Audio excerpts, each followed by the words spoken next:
Are fairy tale love stories truly all sunshine and rainbows?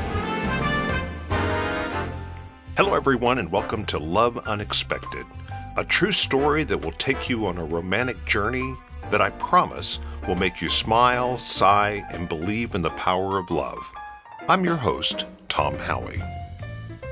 This amazing story follows a young woman named Dawn Lawson, who had the experience of a lifetime as she traveled through Poland and Ukraine in 1992, shortly after they had become free from communist control. Her adventure is filled with unexpected turns, twists, and revelations sure to capture your heart and imagination. So let's dive into the story of how she found love that she never expected from across the sea. Thank you for joining us. Off we go. Okay, we last left you on a flight back to Warsaw, Poland from Kyiv. It didn't look like the plane was going to clear the runway, but thankfully, at the last moment, it did. I mean, you wouldn't be sitting here if it didn't. True. You said there were more surprises on that flight. Let's talk about those. Okay, well, naturally, Wiesiek and I, I'll call him V, had a lot to talk about during the flight. There wasn't much time left before I was flying home. And this was late Thursday afternoon, and I was going to leave early Saturday afternoon. About halfway through the flight, V became quiet, and tears started to roll down his cheeks. And I asked him to tell me what was wrong. And he smiled, and he took my hand, and he said, "Nothing's wrong. God has been so good to me." Tom, I thought, what kind of man has God given me? His heart is so precious. He'd endured so much in the 5 years before we met. Wiesiek had been in a very successful band, and he chose to leave it to work on his relationship with his first wife. But she made her own choices, and that caused the marriage to fall apart. And then he'd been raising his daughter on his own for several years. And a year before we met, V had undergone open heart surgery and battled stage 4 cancer. And here he sat holding my hand and crying with thankfulness because God had been so good to him by bringing us together. It almost sounds like we have a new podcast at some point to tell V's story. He's got an amazing story as well. Yes, he does. And maybe we can get him to come on the podcast and share it. Boy, that would be great. It would be. Coming back to that flight to Warsaw, we hadn't told anyone yet about our plans to get married. The team saw us holding hands and being together those last few days, but we hadn't really gone into sharing a lot about it or what we were going through with anybody. So before we said anything to anyone on the team, I wanted to have Jack, who was a pastor on the trip and had become kind of a father figure for both V and for me on the trip. I wanted him to pray for us. I just wanted Jack and his wife to confirm that God was saying yes to our marriage. Okay, now that's interesting because it seems like you had heard a voice in your ear that you were waiting for V, that you had seen the 2 half circles become whole and turn green. You said you felt peace and that 2 Kathys, not just anyone, but 2 Kathys had said that they had been praying for a wife for V, and the 2 of you seemed perfect for each other. Why do you feel like you needed more confirmation? Well, I think it was because this all happened so fast. I mean, it had only been 5 days. And looking at it now, I think I was still protecting myself. I wanted to be sure beyond all doubt before trusting my heart, my dreams, and my future to a man that I'd only recently met. I think that at that time, I just kind of needed daily assurance that I was supposed to be part of this next adventure with V.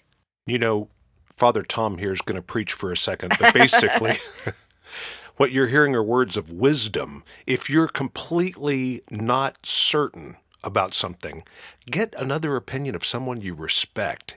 And I love the fact that you took the time to do that. That is wisdom speaking into your life. Yes. Yes. And so Wiesiek agreed that this is what we needed to do. And this was just a sweet time of seeing more of Wiesiek's heart. But it was interrupted as we began to descend into Warsaw. The plane hit some air turbulence and it bounced around violently. And then suddenly we heard this loud bang, and everyone just jumped. We didn't know, did something fall off? Had something hit the plane? We all let out gasps, and there was a lot of screaming, some spicy words. We looked around at the back of the plane where the sound had come from, and a door had opened, and that must have been part of the luggage compartment, because luggage and all these suitcases were just sliding down the aisle past us. Some people were shouting out, "Oh, there's my bag!" So is this the new Ukrainian baggage claim that you don't have to go all the way inside? That's good. Exactly. We had to work our way around the luggage. I had to get off. And it was funny, and I think that everyone was glad that we could have something to laugh about after all the turbulence. I did feel like kissing the ground when we landed. That's probably the only time.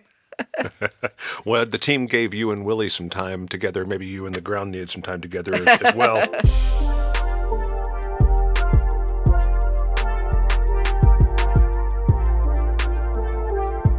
So now the team has landed back in Warsaw. This will be your first night there. Previously, you and Trish had spent a couple of hours and seen some of the city with Willie, now V, but you left for Kyiv, and now the whole team will be spending the last 2 nights of the trip in Warsaw. Is that correct? Yes. Our team rode to the old downtown in Warsaw, and it felt like we were walking into a Renaissance painting. Even the restaurant that we went to for dinner that night looked like it'd come out of the late Middle Ages. There were suits of armor stationed around the room and weapons like crossbows and spears and shields on the walls. Thankfully, the food was as amazing as the restaurant atmosphere. I mean, between the restaurant's setting around me and the feelings that I had inside of me, Tom, I felt like I was a princess in a movie. Thankfully, we didn't stay in a cold cabin this time. The team checked into a very cozy, very modern hotel, and Trish and I settled into our room, and Viashik and Steve settled into theirs, and then V came and he got me. And we went to Jack and his wife Theon's room. That was the pastor who we had wanted to pray for us. And again, we just asked them if they felt that God was saying yes to this marriage. And if they did, would they please give us any kind of counseling or anything like that? And that's what we were expecting. Let's just pray. What do you feel? Give us some counseling. So Jack began to pray, and he said, "Thank you, Lord, for bringing these two people together. We know that this is your doing, and we just bless them along with you." So they congratulated us, and we felt like, well, I guess that seals the deal. Then V said, well, I guess this is God's will. So he then asked Jack if he would announce our engagement at breakfast the next morning, and Jack said he would just be honored to do so.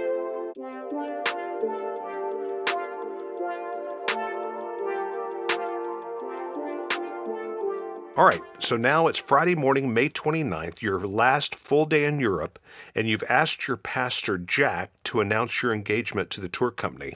How did that go? Well, Willie and I made sure that we sat at the same table as Jack and Theon for breakfast, and we ate and didn't know when Jack was going to say it, so V and I smiled at each other shyly and just kept on waiting, and then finally, when breakfast was winding down, Jack stood up, put his hands on Viashik's shoulder, and he asked for everyone's attention.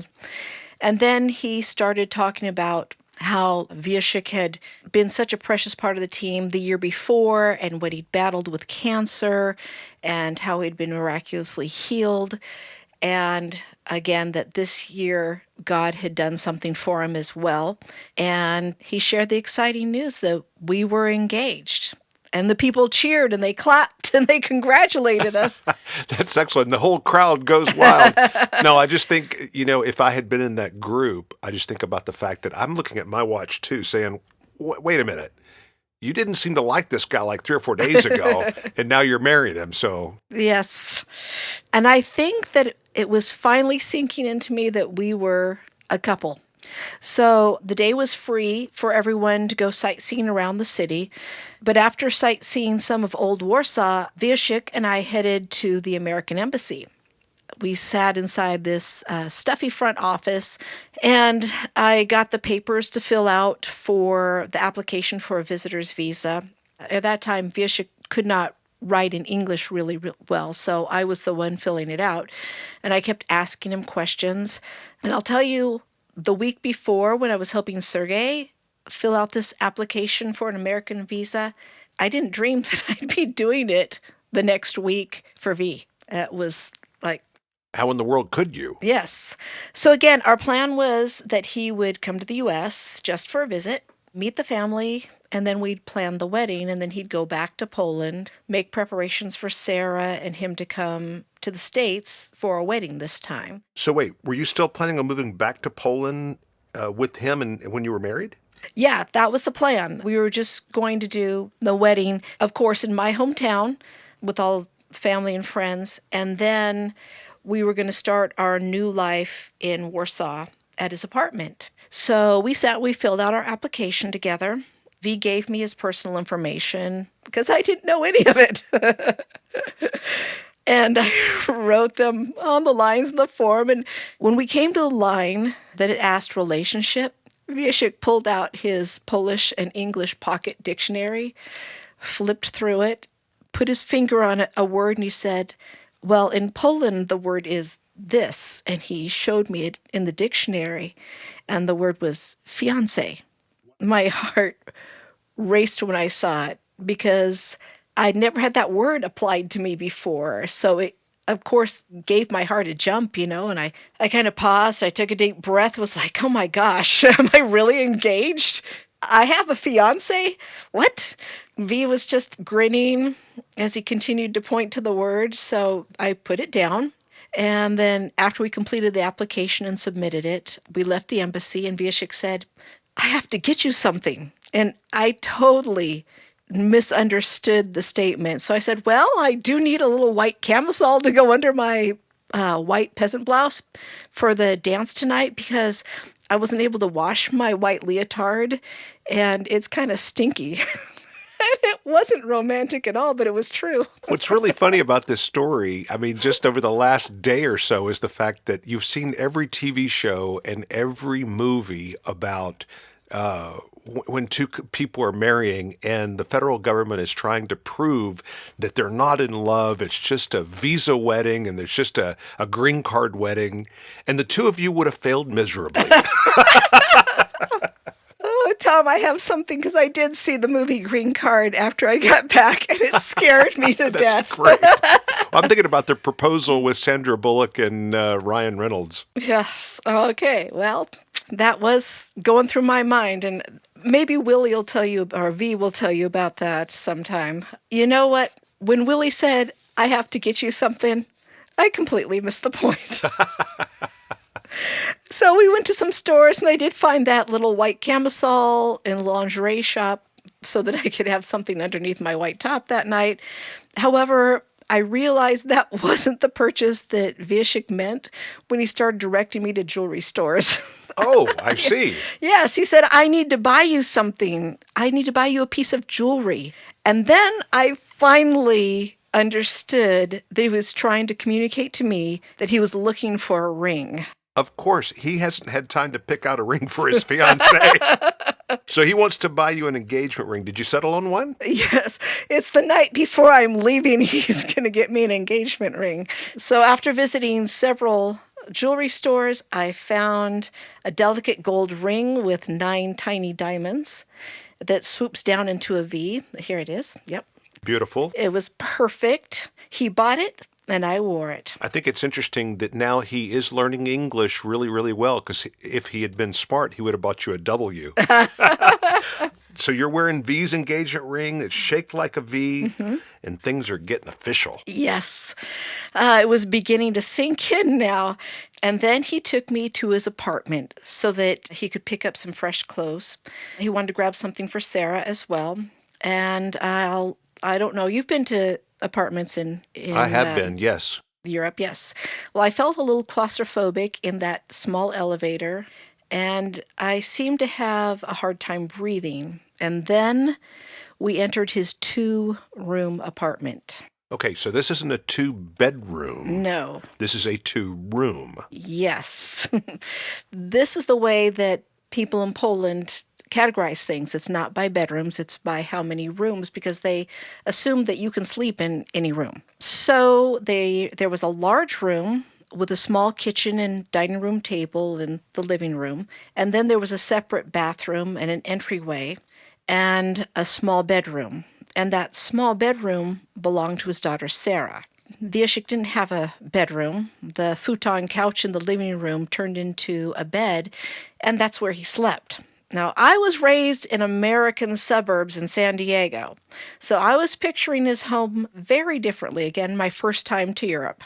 As he showed me around, the romantic visions that I had of newlywed bliss began to fade, and questions started to flood my mind like, were we going to be able to have privacy?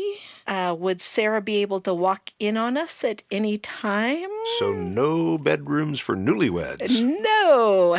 That was the first thought that made me want to slow down and hit the pause button. And with so little room already filled with their furniture and their things, I didn't see any place for me. Where would I put my clothes? There was just a small closet. And where would I put my belongings? And how did I fit in here with their little family? Yeah, now who's living the fantasy of dynasty now? Exactly. I know. And to suddenly realize that Sarah and Viashik had family history, that's jokes and memories. And I barely knew him. And I didn't know Sarah at all. So I'm wondering if they could actually accept me into their world, and could we be a new family? And I also wondered, how could I reach out to my family and friends back in the States if I needed their help or advice, or just needed to hear their voices, because Viashik didn't have a telephone. Wait, no phone? No. That was the other, leftover problem from the communist socialist government. People put in requests for the phone service, but the government wasn't in any hurry to help people communicate. So by the early 1990s, there was just this huge, long waiting list of people waiting and needing their homes to be wired for phone service. So he had been waiting for 3 years at that point and still didn't have a phone. Well, Viashik was so proud of his apartment, and he made a point to welcome me and say, "Here's our home." Tom, this reality popped my romantic dream bubble. I didn't know if I would ever feel like this small, already filled apartment in a country where I had no family or friends and no way to contact my parents would be my home. Well, after Viashik showed me the apartment and gathered a change of clothes for him and for Sarah, we headed out to pick his daughter Sarah up at her school. Tom, I felt a panic begin to set in. The reality of seeing my future here in Poland began to make me question whether I could go through with this marriage. Well, that wraps up this episode of Love Unexpected. To see photos and video clips that go along with this story, go to our website, loveunexpected.us. You can find the link in our episode guide. We would love to hear from you, so email your comments and questions at our website. If you enjoyed the show, we would love for you to share our podcast with your family and friends. You can listen to Love Unexpected on any of your favorite podcast platforms. Be sure to hit the subscribe and notification buttons so that you don't miss a single episode of our show. You can help us by leaving a rating as well as a comment or review. We look forward to connecting with you on social media. Our username @LoveUnexpectedPodcast on both Instagram and Facebook. Our producer and creator of original music for the show is Joe EP Music. Our host, Tom Howie. Our writer is Dawn Pruszkowski. Our media manager is Jane Pruszkowski.